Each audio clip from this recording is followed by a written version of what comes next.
পাচ্ছি আমার এক বোন যখন ওটায় উঠে ভাইয়ের মনটা তখন কিরম থাকে। আজকে যে অবস্থা আমার বোন মহিলা এমপি হয়েছে, আমার আশাও বেড়ে গেছে। আমি জানি নির্বাচনী মনি সাধারণ মানুষের জন্য, সাধারণ কর্মীদের জন্য, সাধারণ প্রান্তিক পর্যায়ে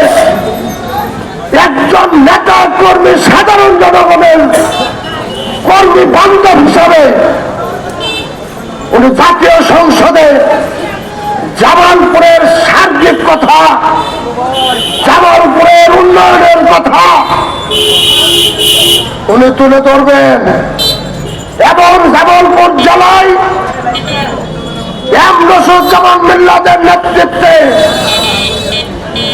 আমরা আগামী দিনে উন্নয়ন দেখতে পাবো নির্বাচকদের হাত ধরে।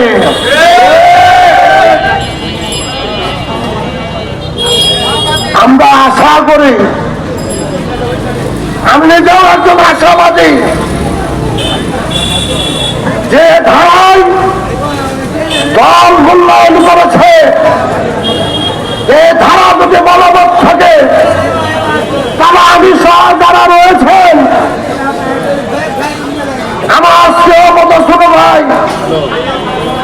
আশেক মাহমুদ কলেজের সাবেক সিএস, বর্তমানে জামালপুর জেলা বিএনপির সংগ্রামী সাংগঠনিক সম্পাদক ফিরোজ মিয়া এবং জামালপুর জেলা কৃষক দলের সাবেক সাধারণ সম্পাদক আমার অত্যন্ত শ্রেয় রাস্তাভাজন কৃষ্ণচন্দ্র মন্ডল এবং আমার আরেক ছোট ভাই বাংলাদেশ জাতীয়তাবাদী যুব দলের সদস্য সচিব সোহেল খান, আমার আরেক শ্রেয় ছোট ভাই আমাদের